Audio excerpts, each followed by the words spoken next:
La session parlementaire du mois de mars est déjà considérée comme celle de tous les enjeux, alors même qu'elle ne débute que dans 8 jours, c'est-à-dire le 10 mars prochain.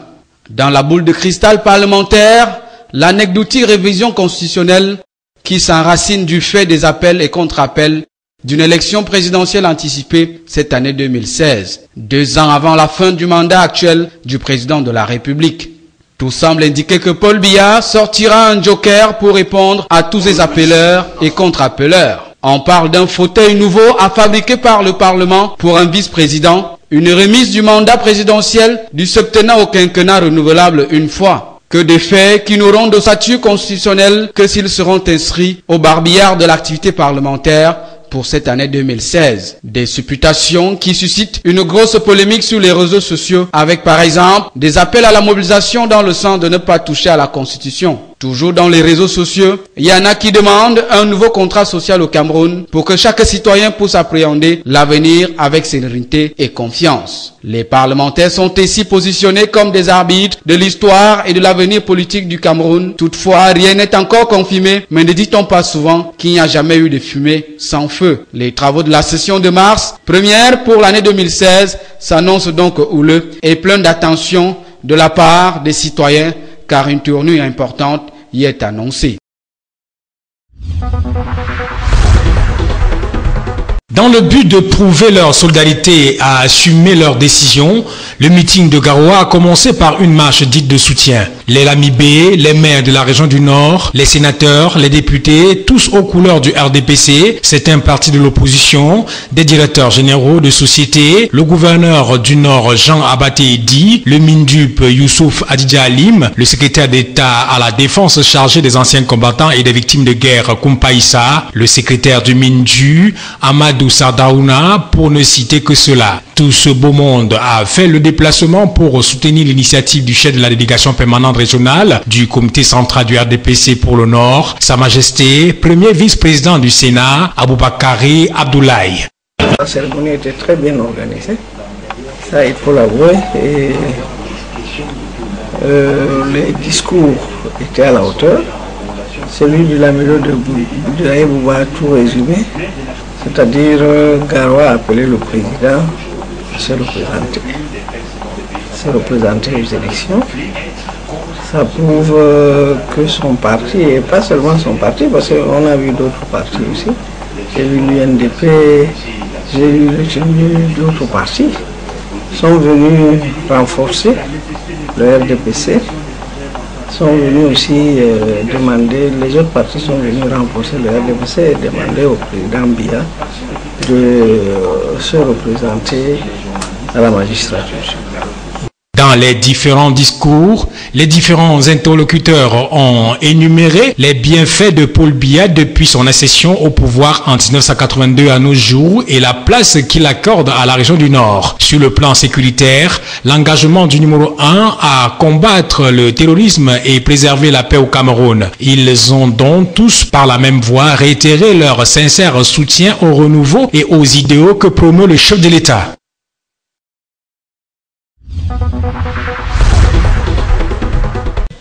Pour le littoral, la délégation régionale de la Chambre de commerce, d'agriculture, des pêches, de l'élevage et des forêts du Cameroun, CAPEF, organise dans ses locaux une fois des intrants agro-silvopastoraux et halieutiques Foracem 2016. Les stands installés offrent une variété de semences, grains, bouturages, légumineuses et fruitières. On y trouve aussi des produits halieutiques et des fertilisants. C'est qu'on aimerait apporter une mentalité, une autre culture à nos frères et confrères africains, de pouvoir commencer déjà à utiliser les engrais bio et bannir des engrais chimiques. Pourquoi? Parce que cela déjà va enrichir nos sols et nous procurer plus de production en fait. Pourquoi? Parce que l'engrais chimique déjà on a fait avec le temps, on voit que l'engrais chimique détruit nos sols. Et arrêtons d'être égoïstes et pensons aussi à nos enfants qui devront utiliser la même terre que nous. Donc la procédure de fertilisation en fait c'est d'introduire par force nos engrais bio et certifiés. Au Cameroun, le secteur agricole occupe une place prépondérante sur l'économie. La pérennisation de celui-ci repose sur la filière semences, un volet pourtant difficile. Sur la problématique liée aux intrants, Gilbert Konango, délégué régional de la CAPEF, a évoqué entre autres la rigidité des structures de production entre la création d'une variété et la production des semences certifiées. Pour assurer l'équilibre entre l'offre et la demande, la CAPEF propose, entre autres solutions, la mise en place d'une microfinance en appui aux agriculteurs. Des transactions des fonds qui devraient être utilisées à bon escient. L'intervention de tous ces gens-là, à mon avis, devrait rassurer, n'est-ce pas, les agriculteurs pour l'avenir. Parce que ça montre que tout le monde s'implique et que les agriculteurs même sont conscients, n'est-ce pas, de la nécessité de travailler avec du matériel de qualité.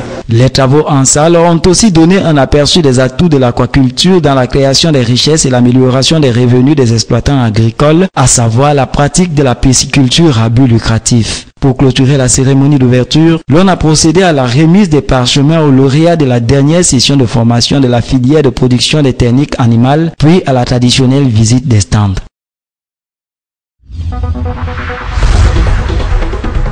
Un séminaire de formation de 2 jours à l'intention des femmes de l'arrondissement de Douala 2e. Rencontre d'échange démarrée ce 2 mars 2016 sous la houlette de Madame le maire de la commune d'arrondissement de Douala 2e, Denise Fampou.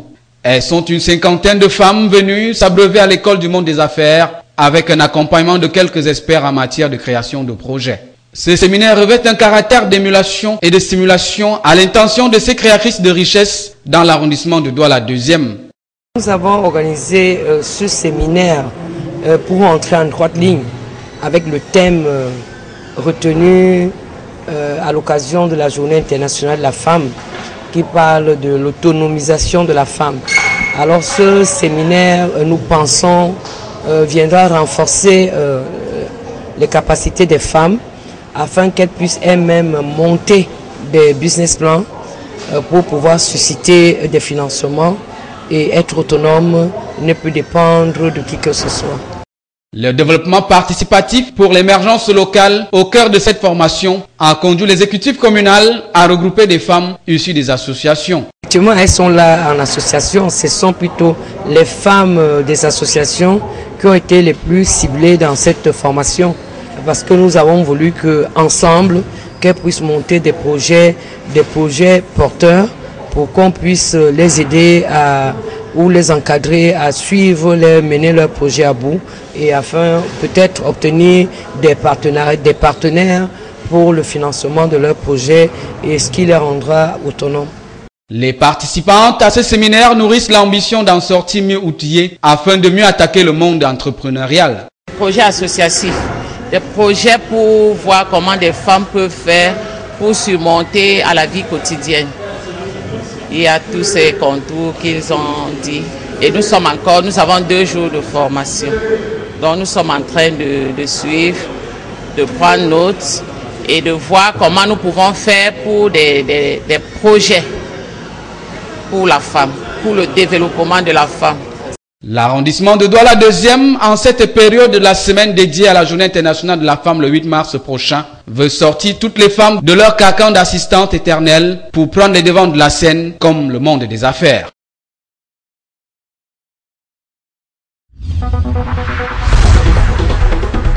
En marge de la séance de travail manuel pour l'assainissement des édifices publics dans l'arrondissement de Douala 2e, la présidente de l'association des Bayam Selam du Cameroun a décliné le vaste programme d'activités que compte mener l'ASBI en cette semaine dédiée à la Journée internationale de la femme.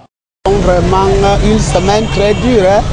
Vous avez vu, nous avons commencé avec Douala, dans la mairie de Douala 2e, l'assainissement. Après, du 3 au 7, nous allons faire une mini-foire pour la lutte contre la vie chère. Vous savez, nous travaillons avec le commerce. Pour que nous-mêmes, nous devons aussi lutter contre la vie chère. Nous ne devons pas laisser périr nos gens. Donc nous ferons cette fois du 3 au 7 mars à l'esplanade de la sous-préfecture de Chinga. Nous demandons donc aux populations de Yaoundé de venir s'approprier de ces nourritures à Villepoué. Au-delà de proposer leurs marchandises au cours de la dite foire, l'association des Bayam Selam du Cameroun va également joindre l'agréable à l'utile dans la perspective que les Bayam Selam du Cameroun aient des esprits sains dans des corps sains. Que mieux que le sport roi pour permettre à ces dames de déstresser autour d'un tournoi de football. Le 6, nous allons jouer un grand match. Et comme notre fils Sombana est notre membre d'honneur, il sera avec nous. Et c'est lui qui va donner le coup d'envoi. Le secteur informel et ses Amazones ne comptent pas jouer les seconds rôles dans la mouvance des activités récréatives, éducatives, voire commerciales, liées à la célébration le 8 mars prochain de la 31e journée internationale de la femme.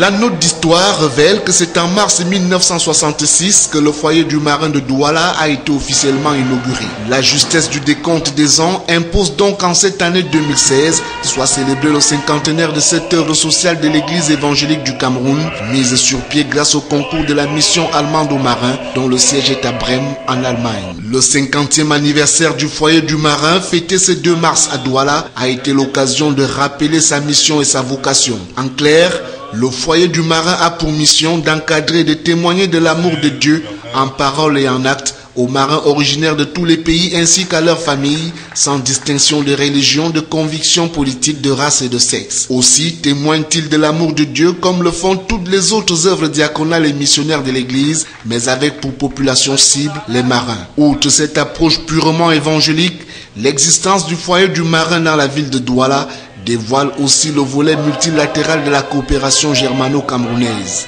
La fête, riche en sons et couleurs, s'est achevée par la coupure du gâteau, symbole des 50 ans du foyer du marin de Douala, et de la remise des distinctions honorifiques aux personnalités de la ville en signe de reconnaissance.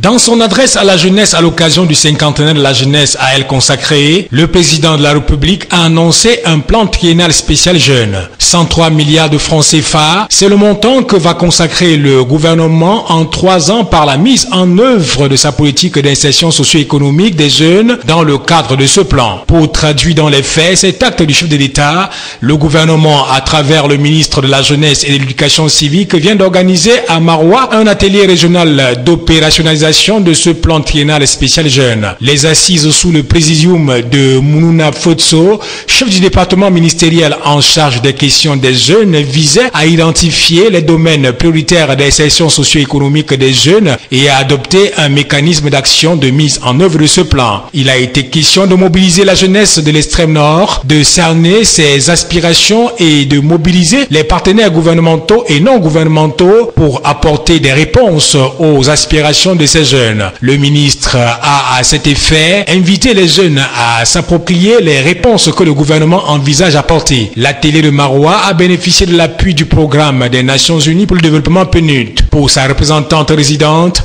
la mise en œuvre de ce plan triennal jeune, le PNUD, va accompagner le gouvernement dans l'encadrement de la jeunesse. L'assurance est de Raja Rochdi. Les travaux qui ont connu une forte mobilisation des représentants des associations et mouvements des jeunes entrepreneurs, des responsables du MINJEC et des partenaires au développement se sont soldés par la remise des attestations et des appuis financiers à une douzaine de jeunes porteurs d'emploi.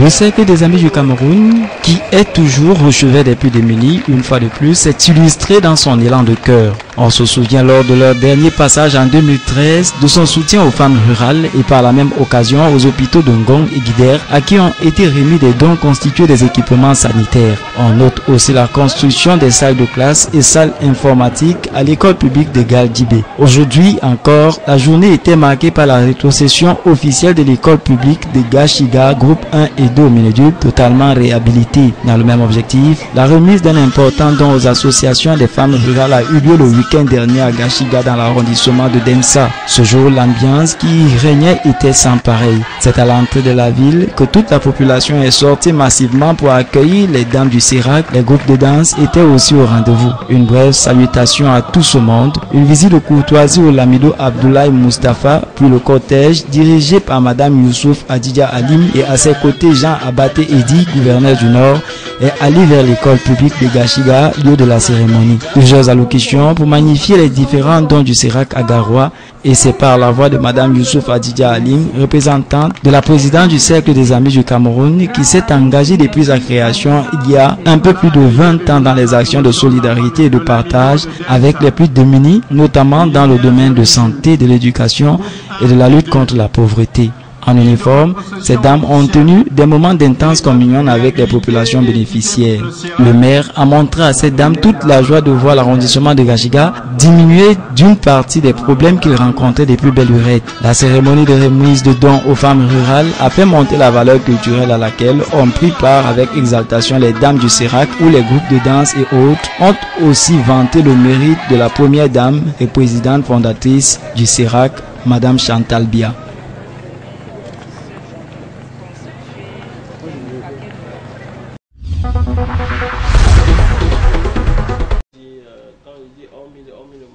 Le numérique impacte dans tous les secteurs d'activité au Cameroun, mais comme pour toutes les médailles, il a son revers. C'est conscient de cette réalité que l'Agence nationale des technologies de l'information et de la communication, en abrégé ANTIC, organise à Douala un forum de 2 jours sur les enjeux de la cybersécurité dans le développement de l'économie numérique. Les travaux ont été officiellement ouverts ce mardi 1er mars 2016 par Dieudonné Samuel Ivara Diboa, gouverneur du littoral. Le Cameroun compte des millions d'internautes, c'est la preuve d'un avancement qui n'échappe pas à la triste réalité de la cybercriminalité. 700 cas d'arnaque, plus de 100 cas d'usurpation des titres des sites web, des pertes financières dans les établissements bancaires, des détournements du trafic téléphonique à hauteur des dizaines de milliards de francs. Voilà un sombre tableau qui nécessite une urgence des mesures sécuritaires. L'économie numérique a comme support les cyberespaces. Donc il faut sécuriser cet cyberespace pour faciliter le développement harmonieux de l'économie numérique. D'où l'objectif de notre séminaire, d'édifier les participants sur l'apport de la cybersécurité dans le développement de l'économie numérique. Nous avons 3 grandes activités. La veille sécurité qui consiste à surveiller notre cyberespace en temps réel afin de détecter les failles de sécurité inhérentes dans les systèmes d'information et de prendre des mesures correctives pour les corriger avant qu'ils ne soient exploités par les cybercriminels pour perpétrer des actes criminels. L'urgence est de rigueur dans la mesure où il y a encore des efforts à fournir dans le développement des infrastructures de télécommunications, dans l'amélioration de la qualité des services, dans le renforcement de la sécurité du cyberespace national. Le Cameroun, selon les indices de l'organisation internationale Network Rat Nest, occupe le 126e rang mondial sur 143 pays évalués sur le niveau de développement de l'économie numérique. Pour ce qui est de l'indice de cybersécurité, le rapport de 2015 de l'Union internationale des télécommunications le place 15e au monde et 2e en Afrique derrière le Gabon. En somme,